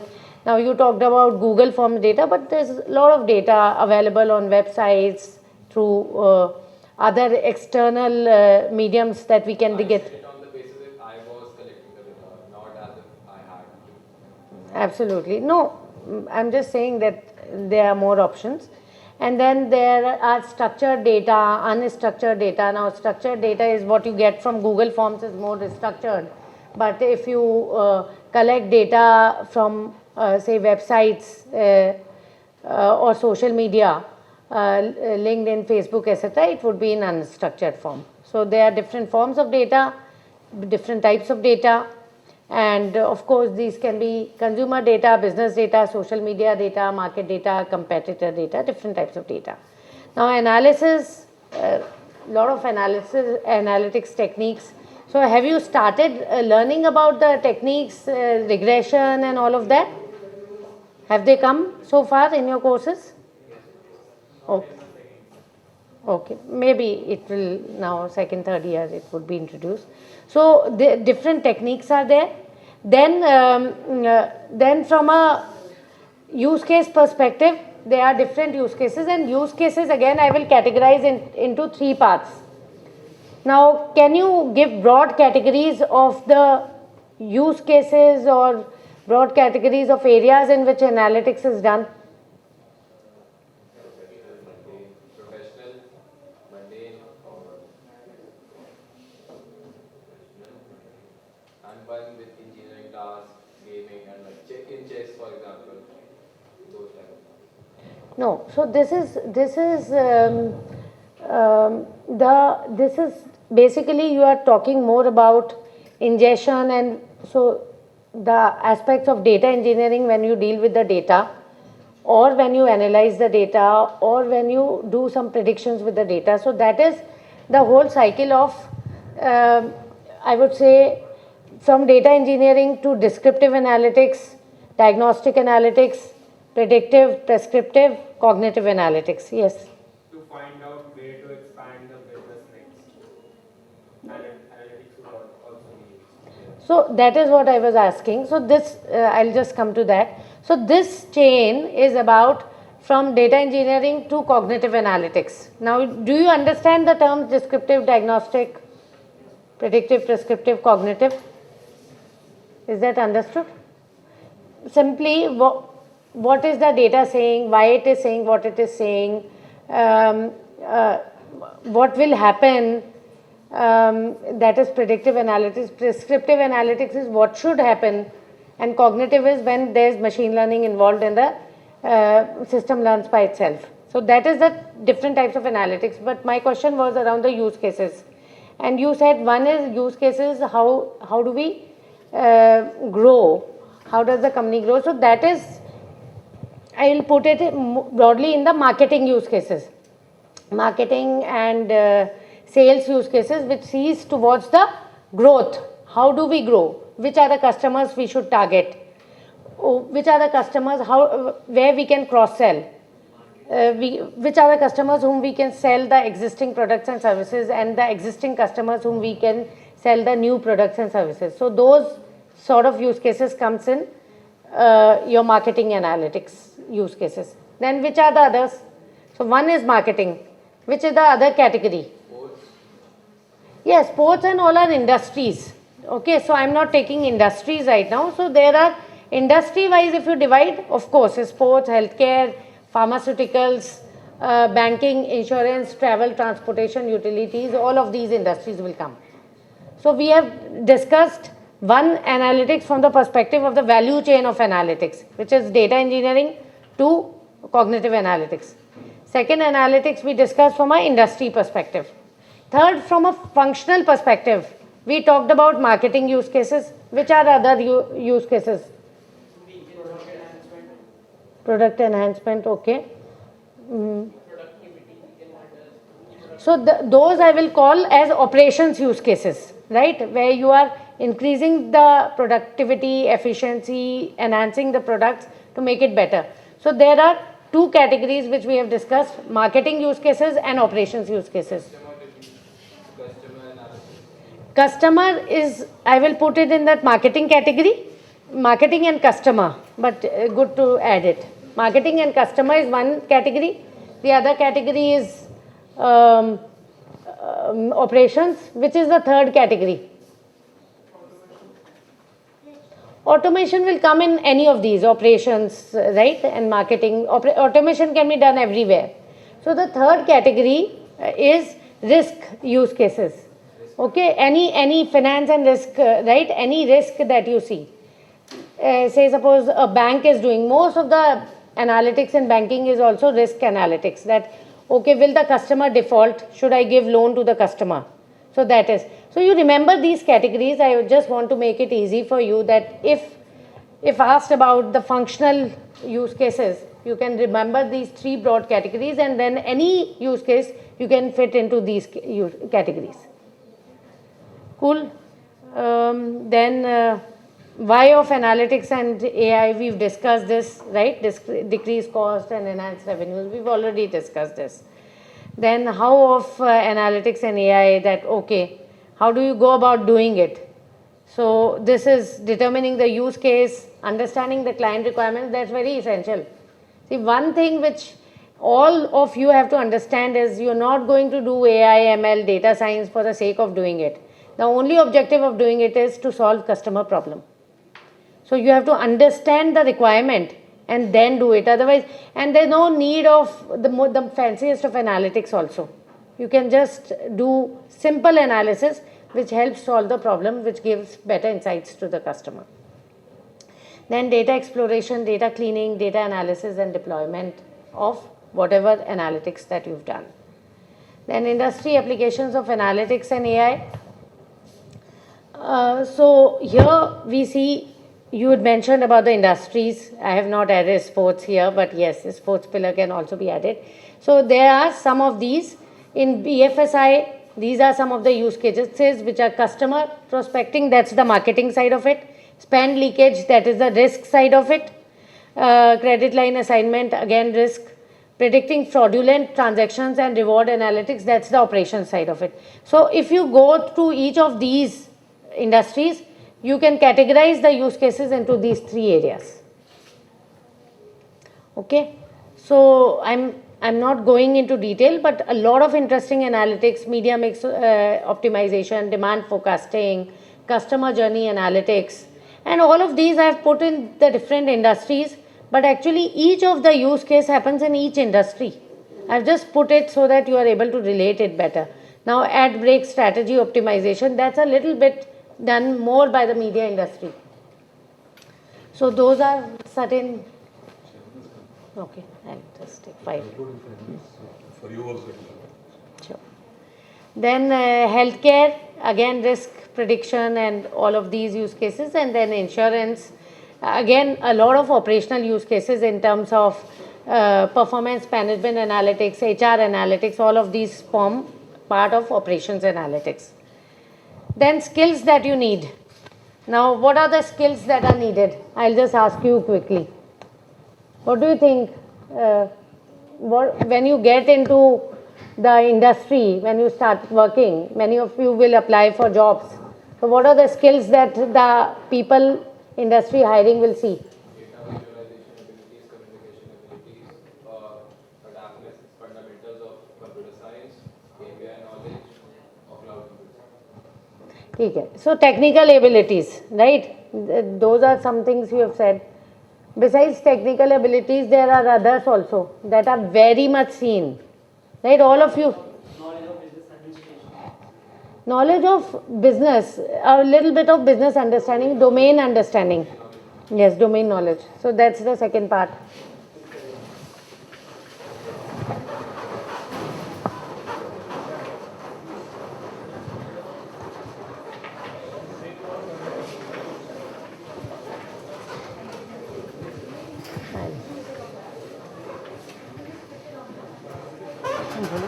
Hi, sir. Yeah. Thank you.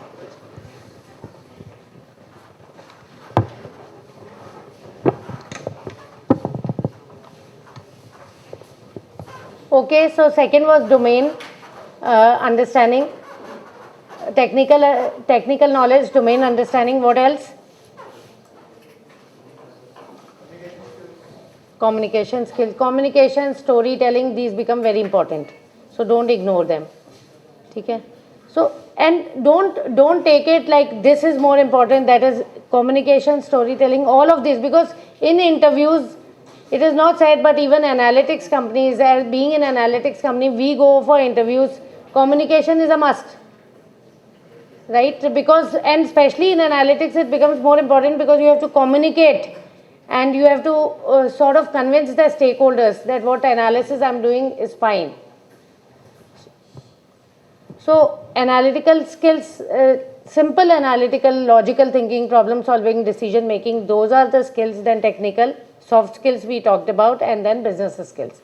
So we almost cover them all. Now roles are 3 roles typically. Now they can be named by 10 different roles. Data engineer, who does everything possible with the data, right? That business analyst and data scientist. Broadly, these 3 roles are there, and then there are different bifurcations of the same. Now, trends in analytics and AI, some of them I have written. Now, responsible AI, that is very, very important, being talked about a lot, and when you will come out, it will be a field in itself in my view, because so much emphasis is being given here. Then rise of citizen data scientists, that means it is not only specialized professionals like you, but almost everyone in the company should know a little bit of analytics, visualization, reporting on the specific tools and techniques. ML, we have been building ML models, but now operationalization of these models so that those models are a part of our system. So that will gain. New age algorithms will see higher utilization. That is what we are seeing with Gen AI today, right? And now new age algorithms will come up and we will see how we can leverage them for the business. Real-time data analytics will gain prominence. Increased focus on explainable AI. So when you do also look at, when you are doing AI ML course, look at the explainability part of the ML algorithms. And then adoption of cloud, that is increasing. Now, a few things on points to remember for career in analytics. So analytics is becoming multidisciplinary. We saw across every industry, we have analytics. And it is analytics specialized companies are there for each industry. There's not a company that I don't know, that I know of, which is not leveraging or which does not want to leverage the power of data analytics. So it is now today multidisciplinary. You can have an interest in a discipline as AI ML professional, you can target your career there. Bigger data does not always lead to bigger insights. You should have quality data and you should exactly have focus on what you want to do. Focus on business outcomes is a must. So don't, as AI ML students, don't think that I'll apply the fanciest of the algorithm. You have to see that am I reaching to the solution of the business problem? Only have eye on the outcome and then other things will follow. Simplicity is valuable. Even if you learn the most complex techniques, ensure that you are able to do it as simply as possible and project it and demonstrate the simplicity behind, because if it is complex, it will not be bought in by some of the stakeholders who may not understand analytics deeply. Now, ability to articulate importance. So articulation is important, that's the point I made, and data ethics and privacy are of paramount importance, always remember that. And then finally, success mantras, I'll just close with what I began with. One is clarity of vision is very important. So introspect what you like to do, have a vision for yourself, follow it. Vision in my mind is the most important thing for your success. So that then bias towards outcome, developing the right network, that is something I'll also want to emphasize on. Pushing your boundaries, time management, initiative, energy, effective communication, and last but the most important is continuous learning. You've entered an age where learning doesn't stop today. You say you pass out your college saying I have learned these many techniques, these many tools, and you find out that all of them have become redundant and now there are new ones. So you have to be just, the skill that you have to have is also of continuous learning, relearning, unlearning. Cool. So fine, this was all from my side. Thank you so much.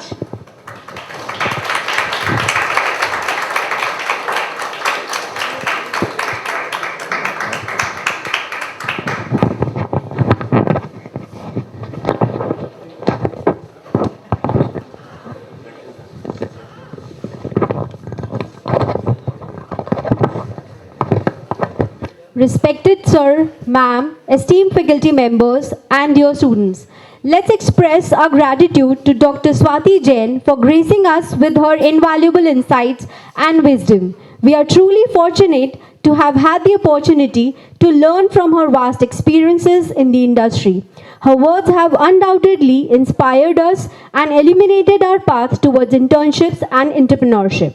A big thank you to ma'am for taking out her time from her busy schedule to be with us today. Your words have left an indelible mark on our minds, and we are immensely grateful for your generosity in sharing your knowledge. Now, I, on the behalf of WIPS TC family, request our Honorable Chairman Sir, Vice Chairman Sir, to felicitate our chief guest for the day. Before that, Professor Uday Birji Sir wants to say something. I really want to express my sense of gratitude to Dr. Swati Jain. So I think I mentioned earlier, I first met her in maybe the farthest place that anybody can think of, Shillong. I am Shillong, we were on the same platform. And really got inspired by the kind of work she is doing. And then I think it's all destiny, right? So then again, accidentally, I met her in Bangalore at the NASCOM AI Gen AI Summit. Then again here at GPI Summit just 1 month back when Modi was there. So, and I think January 25th, 2024, she was destined to come here, even though she got delayed by 2-3 hours. And what more, she has a new job.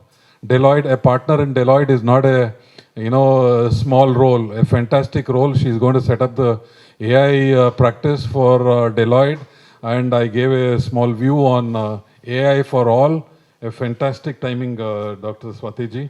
Thank you. And more than anything, see, we are not, I keep repeating this, people like me and Dr. Swati Jain, we are not professors, we are not teachers, we don't even have the capability of teaching, like Dr. Deepali and so many other great professors you have. We are only sharing our experiences. And she is much younger, she has about 20 years, I have 30 years. We are only sharing our experience. Is my sense of gratitude to chairman and vice chairman for giving us an opportunity to share our experience, because when we share it with institutions like VIPS, it is not just VIPS growing, the whole industry grows and the whole nation comes up to the level of what we have done in the past. Thank you, sir. Thank you, Chairman, sir, and thank you. So,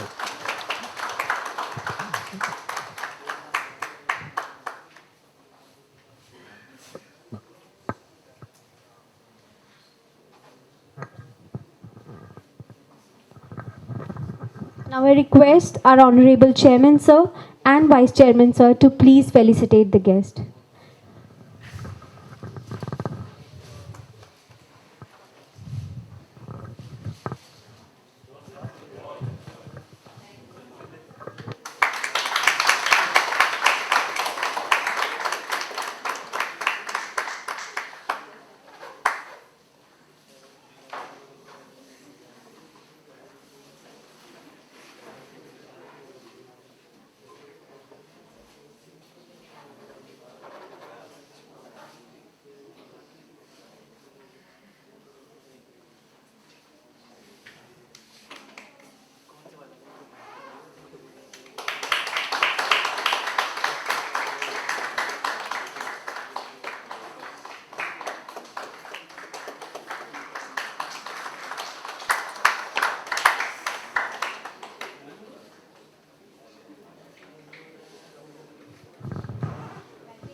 so there is another very important day, right? I mean, we are just less than 24 hours from celebrating our 75th Republic Day.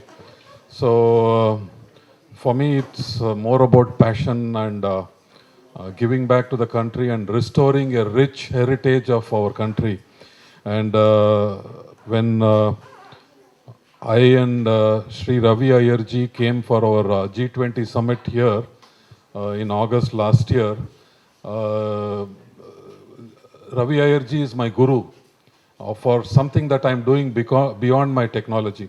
So I want to share a 2-minute or maybe a 5-minute story before we honor two guests, one guest and somebody who really inspires me, the chairman, sir. See, tomorrow we celebrate 75th Republic Day. There is a small story.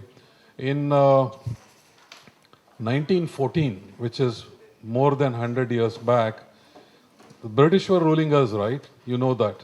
The British were ruling us and they were all over us and there was no sight of independence.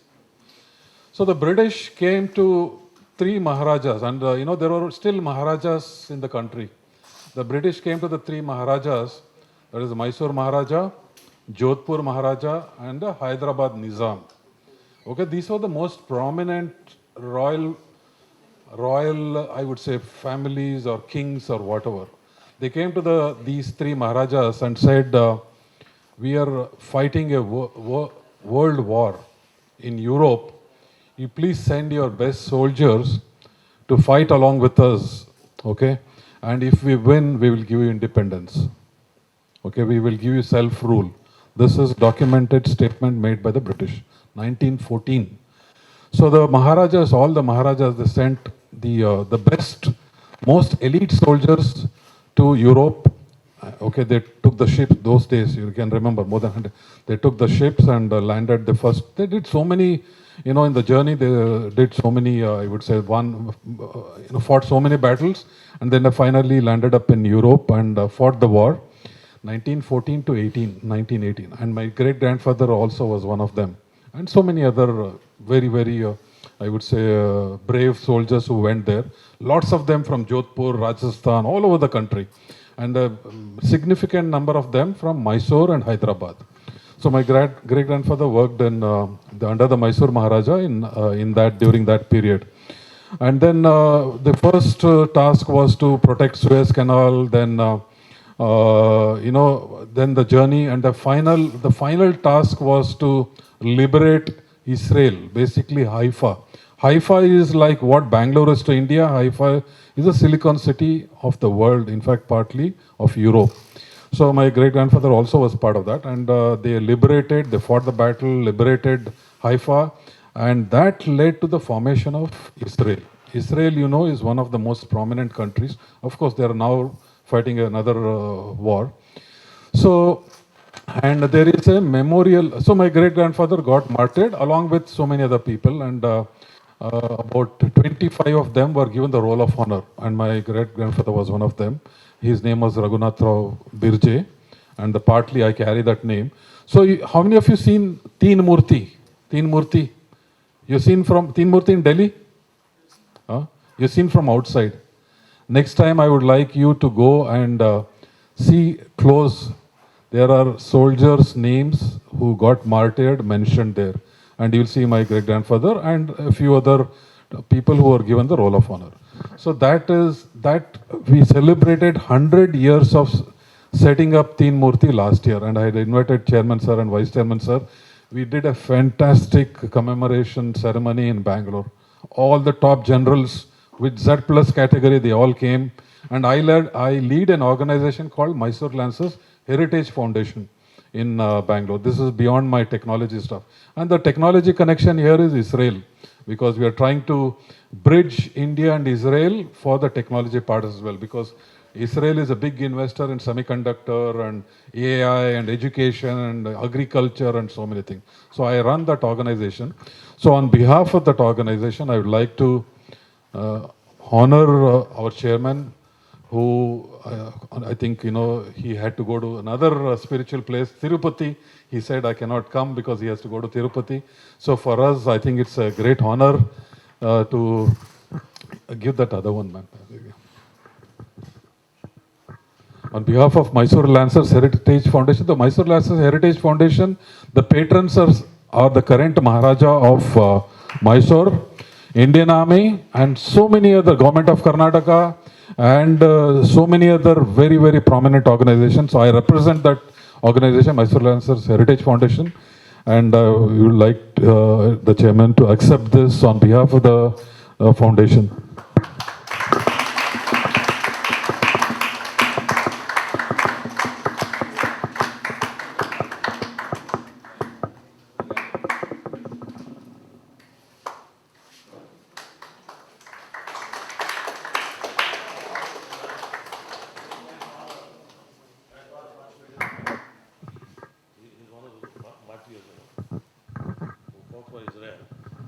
So Haifa is a port, very famous port. And Mysore Lancers were the most cracked, the most determined warriors of the Indian Army. And at that time, his grandfather participated in the World War II and won the Haifa. The entire Haifa port was completely seized from the enemy, German, and handed over to Israel. So our contribution to Israel, and they've got a memorial there also. So congratulations to you. We are really honored that somebody from that family is here. And I will really value this memorial. Thank you. So it's just a small token, and it's an honor for us that you are part of our family to restore this rich history. So some other day I will come and talk about the rich history. I've just given you a 5-minute capsule. Also, a technology person like Dr. Swati Jain, I think I'm inviting her also to be part of this, rich historian of history. Do a Google search on Mysore Lancers and Jodhpur Lancers. You will get lots of history. And the person behind who initiated the restoration and who discovered this story was Ravi Iyer, who was here last year. He'll come back again very soon. And of course, our Honorable Prime Minister. And because he was, after 50 years, he visited Israel in 2017. So since then, the story has come into limelight. Since then, we know the importance of Teen Murti. Otherwise, we used to think Teen Murti is something, just lying there in a diplomatic enclave. There's a lot of story around that. So do some research. Thank you, ma'am. I think please come.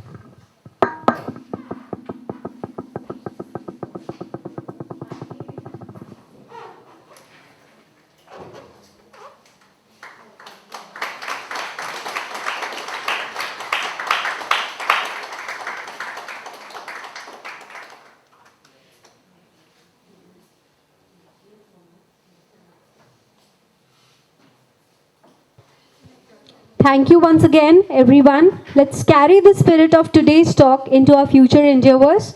Have a great day. Thank you.